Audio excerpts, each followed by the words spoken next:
다 같이 찬송 드리도록 하겠습니다. 찬송가 295장입니다. 찬송가 295장 큰 죄에 빠진 나를 우리 같이 찬양 드리겠습니다.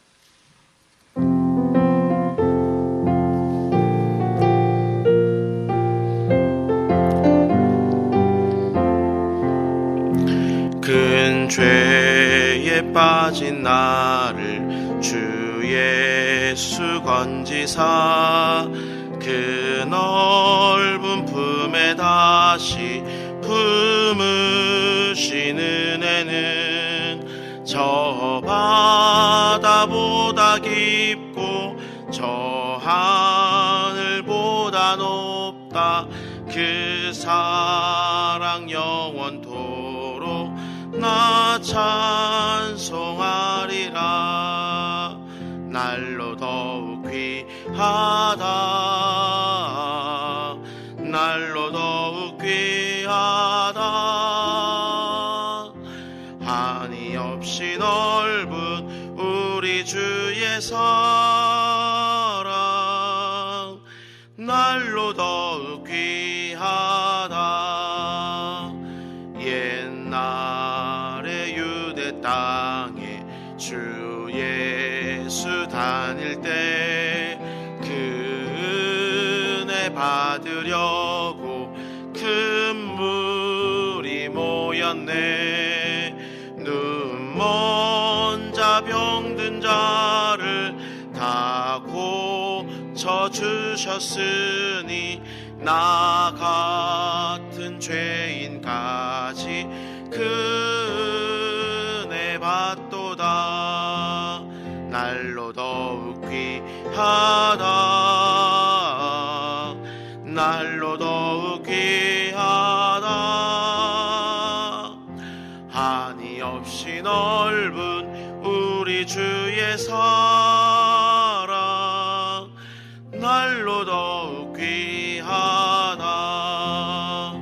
주 크신 사랑으로 만 백성 위하여 그 십자가의 고난 다 받으셨으니 그 속죄 받은 성도 큰 소리 함께 높여 온 천지 울리도록 주 찬송하리라. 날로 더욱 귀하다. 날로 더욱 귀하다. 한이 없이 넓은 우리 주의 사랑 날로 더욱 귀하다. 아멘. 기도하겠습니다. 은혜로우시고 자비로우신 하나님 아버지, 감사합니다. 이 새벽도 우리를 깨워주시고 새로운 하루를 허락해 주시니 너무나 감사드립니다. 이 하루가 온전히 주님을 위한 시간이 되게 하옵소서. 이를 위해서 저희가 먼저 기도하며 이 하루를 시작하고자 하오니 말씀 가운데 은혜 주시고 기도 가운데 응답하여 주옵소서. 코로나의 기승으로 예배와 삶 전반이 힘든 이때에 은혜를 베풀어 주셔서 속히 이 질병이 끝나게 하시고 모든 사람들이 어려움의 그 골짜기를 헤쳐나올 수 있도록 주님 도와주옵소서. 또 질병의 종식을 위해서 수고하는 모든 이들에게 그 모든 상황들을 넉넉히 이겨낼 수 있는 힘을 다하여 주옵소서. 오늘도 우리 대전중앙의 모든 성도들을 축복합니다. 가정마다 평강으로 지켜주시고 영육간에 강건케 하시며 그 사업장에 복을 다하여 주옵소서. 그래서 세상의 즐거움이 아닌 주님이 주신 기쁨으로 감사하는 그런 하루 되게 해 주시옵소서. 우리의 모든 기도를 들으시고 선하게 응답하시는 예수님의 이름으로 기도드립니다. 아멘. 이 새벽 여러분과 함께 나눌 말씀은 로마서 13장 8절부터 14절까지의 말씀입니다. 로마서 13장 8절부터 14절까지 말씀을 우리 한 절씩 교독하도록 하겠습니다. 피차 사랑의 빚 외에는 아무에게든지 아무 빚도 지지 말라. 남을 사랑하는 자는 율법을 다 이루었느니라. 가늠하지 말라, 살인하지 말라, 도둑질하지 말라, 탐내지 말라 한 것과 그 외에 다른 계명이 있을지라도 내 이웃을 내 자신같이 사랑하라 하신 그 말씀 가운데 다 들었느니라. 사랑은 이웃에게 악을 행하지 아니하나니 그러므로 사랑은 율법의 완성이니라.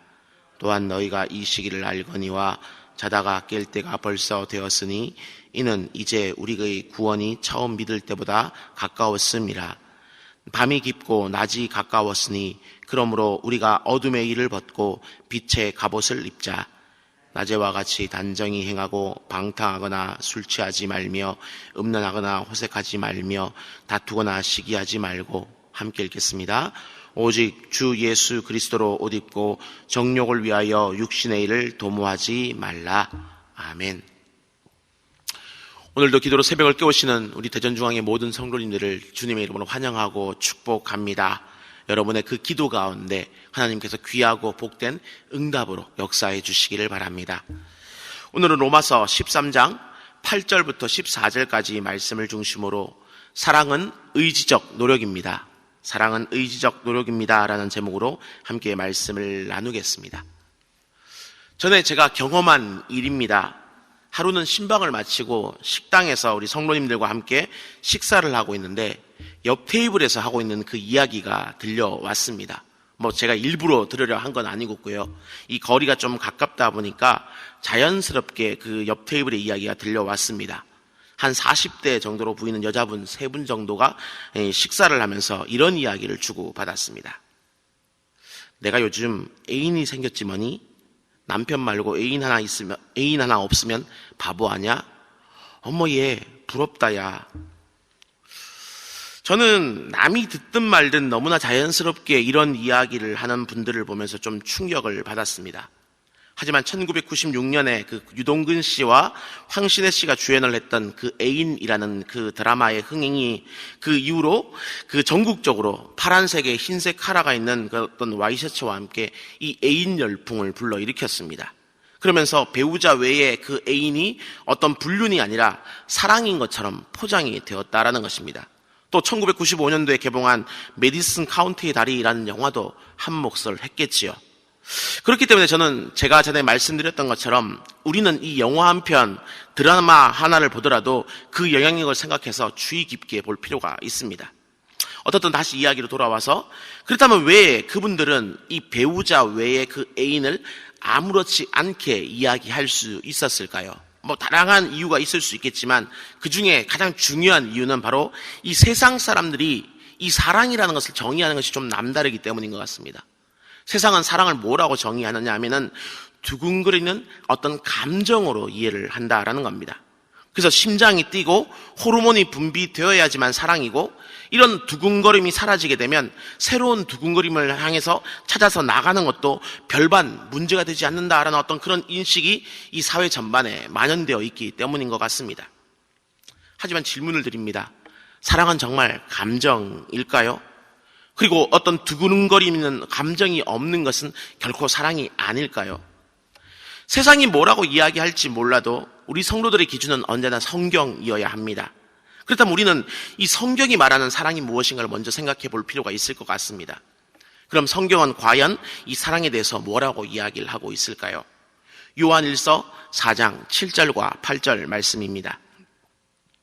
사랑하는 자들아 우리가 서로 사랑하자. 사랑은 하나님께 속한 것이니 사랑하는 자마다 하나님으로부터 나서 하나님을 알고 사랑하지 아니하는 자는 하나님을 알지 못하나니 이는 하나님은 사랑이심이라. 여기 보면 뭐라고 되어 있습니까? 하나님이 바로 사랑 그 자체이시고 모든 사랑은 하나님으로부터 속한 것이다 라고 이렇게 이야기를 하고 있습니다. 곧 사랑이라는 것은 사람으로부터 시작된 것이 결코 아니라 하나님으로부터 시작된 것이다 라는 의미입니다. 그러므로 이 하나님께서 말씀하시고 하나님께서 보여주신 그 사랑이 어떤 것인가를 깨달아야지만 우리는 진정한 사랑을 알 수 있을 것입니다. 그렇다면 하나님께서 말씀하시는 사랑이라는 것은 과연 무엇일까요? 한 예가 로마서 5장 8절 우리가 이미 살펴보았던 그 말씀이 되겠지요. 우리가 아직 죄인 되었을 때에 그리스도께서 우리를 위하여 죽으심으로 하나님께서 우리에 대한 자기의 사랑을 확증하셨느니라 라는 말씀입니다. 여기 보면 하나님의 사랑은 우리가 아직 죄인의 상태로 있을 때 시작된 것이다 라고 이야기하고 있습니다. 그리고 그 죄인들을 위해서 하나밖에 없는 독생자를 십자가에 달려 죽게 만드신 것이 바로 하나님께서 보여주신 진정한 사랑이다라는 것이죠. 그렇다면 거역하고 배신한 이 죄인들을 바라보면서 하나님의 그 심장이 두근거리는 그 어떤 감정이 생기셨기 때문에 그 아들을 죽이는 것과 같은 그런 놀라운 일을 하셨을까요? 아닙니다. 상식적으로 생각해 보아도 죄인이자 원수를 바라보면서 좋아서 심장이 두근거린다라는 것은 말도 되지 않습니다. 오히려 화가 나고 분노하기 때문에 심장이 두근거릴 수는 있겠지요. 하지만 하나님은 이 심장에 전혀 두근거림이 없음에도 불구하고 의지적으로 지금 사랑을 시작하신 것입니다. 당신이 만드셨지만 하나님께 속해 있는 것은 어떤 구속받는 것이다 라고 생각하면서 그 하나님을 거역하고 배신하고 떠나간 그런 사람들임에도 불구하고 내가 만든 내 피조물이기 때문에 정말 내 형상으로 만든 그런 사람들이기 때문에 끝까지 그 사람들을 책임지시는 바로 그 마음을 가지고 의지적으로 지금 사랑을 시작하신 것입니다.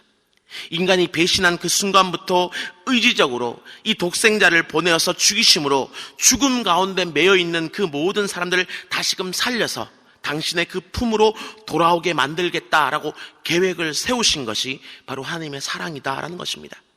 따라서 이 사랑이라는 것은 결코 감정적인 그 어떤 것이 아니라 의지적인 행동이 되는 겁니다. 이것은 예수님의 선한 사마리아인의 그 비유에도 동일하게 잘 드러나 있습니다. 선한 사마리아인의 그 비유를 살펴보면 한 사마리아 사람이 강도 만난 그 유대인을 보게 되고 그를 돕습니다. 하지만 당시의 어떤 사회적인 분위기, 사회적인 어떤 감정이라는 것을 따라 본다면은 이 사마리아인과 유대인은 원수 관계였습니다. 서로가 서로를 바라보면서 개와 같다라고 욕하며 본체 만체 하는 것이 당시의 일반적인 모습이요 사회적인 감정이었다라는 겁니다. 따라서 이 사마리아 사람이 이 강도 만난 그 유대인을 만났을 때 가장 먼저 든 감정은 어쩌면 에이 잘난 체하던 저 유대인 놈들 꼴 좋다 이런 감정이었을 수도 있습니다. 심장의 그 어떤 두근거림이 아니라 원수의 고통에 미소 짓는 그런 모습일 수도 있었다라는 겁니다. 하지만 사마리아 사람은 어떻습니까? 당시의 그 시대적인 감정이라는 것을 무시해버리고 의지적으로 지금 이 강도 만난 유대인을 돕겠다라고 결심을 하게 되는 겁니다.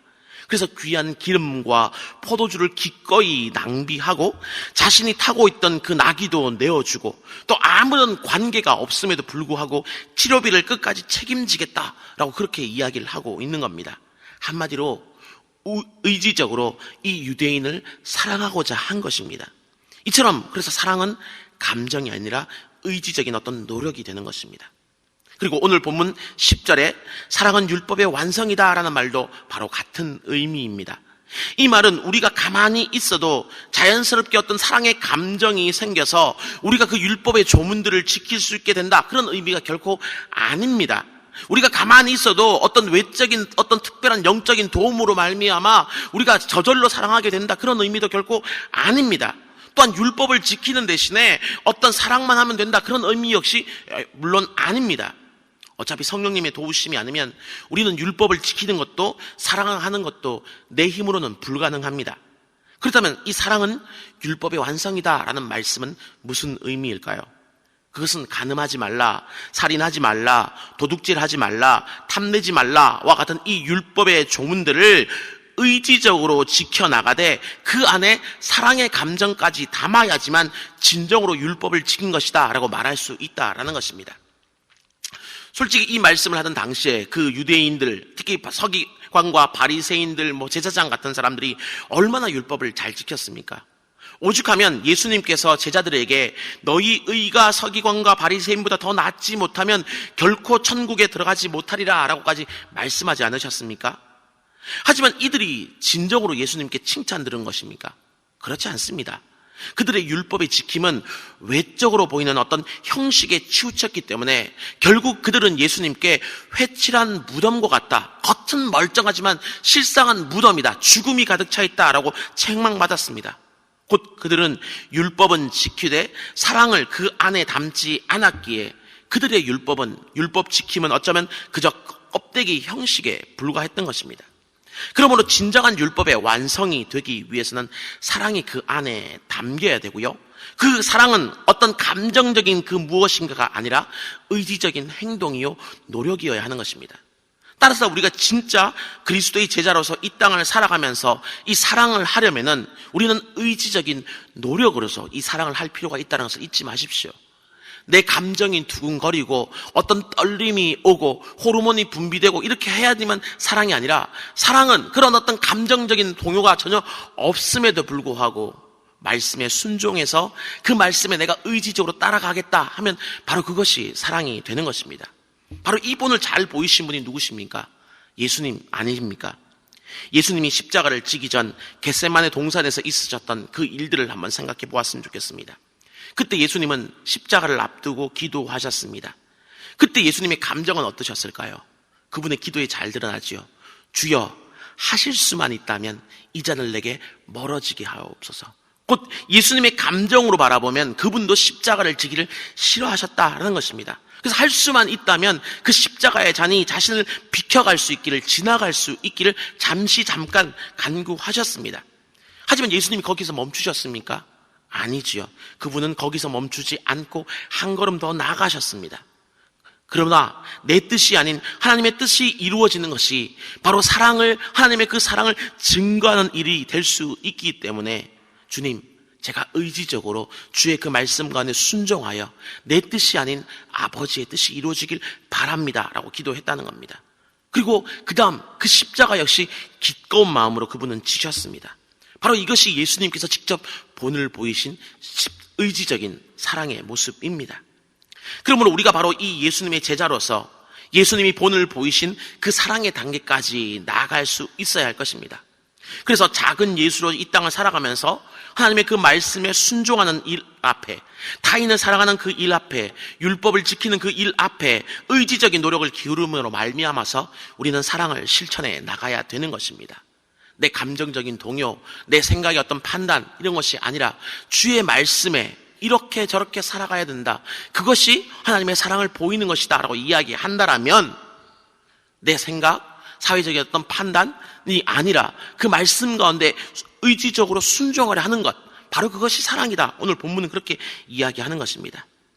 또한 우리가 비록 이 율법을 지킴으로 구원을 받는 것은 아니지만 이미 구원받은 백성으로 하나님의 뜻대로 이 땅을 살아가기 위해서는 바로 이 율법을 지켜야 할 것인데, 바로 이 율법을 지킨다는 것 자체가 사랑을 완성해 가는 길이다라는 것을 또한 잊지 마시면서 말씀에 순종하시길 바랍니다. 남의 것을 해서 남 누군가를 미워해서는 안 되고요. 누군가의 것을 도둑질해서도 안 될 것이고, 간음하는 것, 역시 누군가의 것을 탐내는 것, 이런 사소한 일들까지도 우리는 결코 외면해서는 안 될 것입니다. 그래서 그 말씀, 주님의 그 말씀 한 절 한 절, 율법의 그 한 조문 한 조문을 의지적으로 지키기 위해서 노력할 때 우리는 사랑을 완성해 나갈 것이고, 그때 우리의 그 모든 사랑은 율법의 마침표요, 완성으로서 정말 행하게 될 것입니다. 바로 이 결심과 노력으로 오늘 하루도 살아가시고, 그래서 우리 대전중앙의 모든 성도들이 살아가는 삶의 주변 가운데서는 정말 사랑의 일들이 넘쳐난다라는 그런 귀한 평가, 주님 앞에서 또한 착하고 충성된 종이었다라는 그런 평가가 넘치시는 우리 모든 성도들 되시기를 주님의 이름으로 축원합니다. 이 시간 들은 바 말씀을 생각하면서 우리 함께 기도했으면 좋겠습니다. 주님, 세상이 말하는 어떤 감정적인 사랑이 아니라 성경이 이야기하는 그 의지적인 사랑을 하게 하옵소서. 그래서 예수님처럼 하나님의 그 말씀을 따르기 위해 내 감정보다 순종의 의지를 앞세울 수 있도록 주님 도와주시옵소서. 또한 선한 사마리아인의 그 비유처럼 내 원수까지도 사랑하는 것이 주님의 뜻임을 기억하면서 지금까지 내가 가까이 하지 못했던 이들, 내 마음속에서 조금은 멀어져 있던 그들에게 의지적으로 한 걸음 더, 한 발 더 가까이 다가갈 수 있도록 주님 도와주시옵소서. 그래서 오늘 하루도 정욕을 따라 육신의 일을 도모하는 하루가 아니라 말씀을 따라 정말 사랑을 실천하는 그런 우리가 될 수 있도록 은혜 베풀어 달라라고 우리 이 시간 한번 기도했으면 좋겠습니다. 주신 말씀을 생각하면서 주님의 이름 한번 부르고 기도하겠습니다. 주여, 은혜로우시고 자비로우신 주님 감사합니다. 아버지 이 새벽도 우리를 깨워주시고 주님의 귀한 말씀 앞에 세워주심을 너무나 감사드립니다. 오늘의 말씀을 기억하면서 특별히 아버지 우리가 어떤 모습으로 이 땅 가운데 사랑하며 살아가야 될 것인가 우리가 다시금 돌아볼 수 있도록 은혜 베풀어 주심을 너무나 감사드립니다. 세상은 아버지 끊임없이 이야기합니다. 감정적인 동요가 있어야 되고 심장에 두근거림이 있어야지만 진짜 사랑이다라고 얘기하겠지만 아버지 주님은 다르게 말씀하십니다. 사랑의 감정이라는 것은 헛된 아버지 정말 것에 불과하며 진짜 사랑은 아버지 의지적으로 노력하는 것이다라고 분명히 이야기하고 있습니다. 내 감정이 움직이지 않고 아버지 내가 어떤 느낌이 아버지 없음에도 불구하고 주의 말씀이 명령한 것이기 때문에 그 명령한 말씀대로 순종하고자 하는 것이 바로 온전한 사랑임을 아버지 오늘 말씀은 우리에게 보여주고 있습니다. 오늘의 들은 바 그 말씀을 우리가 정말 진정으로 마음판에 새기게 해주심으로 말미암아서 정말 아버지 내 감정의 어떤 모습보다 아버지 감정의 어떤 동요보다 순종의 의지로서 아버지 이 땅을 살아갈 수 있도록 주님 도와주시옵소서. 제가 주의 말씀에 정말 온전히 따르기 위해서 바로 이 순종의 의지를 더욱더 굳건히 세워나가는 우리가 될 수 있도록 성령께서 날마다 우리를 붙들어 주시옵소서. 또 아버지 선한 사마리아의 그 비유처럼 내 원수까지도 사랑하는 것이 주님의 뜻임을 우리가 기억하면서 혹 지금까지 내가 가까이 하지 못했던 그 누군가가 있습니까? 정말 아버지 내가 멀어져 있던 감정적으로 멀리했던 그 누군가 혹 있지는 않습니까? 그렇다면 아버지 오늘의 말씀을 기억하면서 우리가 의지적으로 한 걸음 더 그 사람에게 다가갈 수 있도록 주님 도와주시옵시고 아버지 의지적으로 그를 더욱더 사랑할 수 있도록 하나님은 은혜 베풀어 주시기를 간절히 소망합니다. 정말 그래서 우리 대전중앙의 모든 성도들이 있는 그 모든 자리자리들마다 정말 아버지 정말 주의 사랑이 무엇인가를 온전히 내가 깨닫게 되었다. 정말 사랑이 넘치는 그런 성도들이다라는 아버지 귀한 평가들이 들려올 수 있도록 은혜 베풀어 주시기를 간절히 소망합니다. 그래서 아버지 특히 또 오늘 하루를 부여 붙들어 주시되 정력에 따라서 육신의 일을 도모하는 그런 하루 되게 하지 말게 해주옵시고 말씀을 따라 의지적으로 그 사랑을 실천하는 우리가 될 수 있도록 은혜 베풀어 주시옵소서. 주님 도와주시옵소서. 주님 함께해 주시옵소서. 우리 목요일 기도 제목을 가지고 한 번 더 기도하겠습니다. 매주 목요일은 특별히 전도 및 선교 사명을 위해서 기도하는 날입니다. 그러므로 이 시간 기도하실 때에 주여 우리 교회 위에 아버지의 마음을 부어주시사 많은 영혼을 구원하게 하옵소서. 우리 교회가 돕고 있는 파송 및 후원 선교사님들의 그 가정과 사역 위에 은혜를 내려 주옵소서. 전도와 선교의 사명을 감당할 수 있도록 성령으로 기름 부어 주옵소서. 그리고 계속해서 담임 목사님을 위해서 기도해 주시고 함께 동행 가시는 장로님들과 교육자들이 사랑으로 하나 되어서 온 교회가 성령으로 충만한 가운데 부흥의 역사를 이루게 해달라라고 우리 전도와 선교 사명을 위해 합심으로 기도하신 후에 자유롭게 기도하시면 되겠습니다. 이 시간 기도하시기 전에 먼저 저를 따라해 주시길 바랍니다. 주여 아버지의 마음을 주옵소서. 주여 아버지의 마음을 주옵소서. 우리 주님의 이름 간절히 한번 부르고 기도하겠습니다. 주여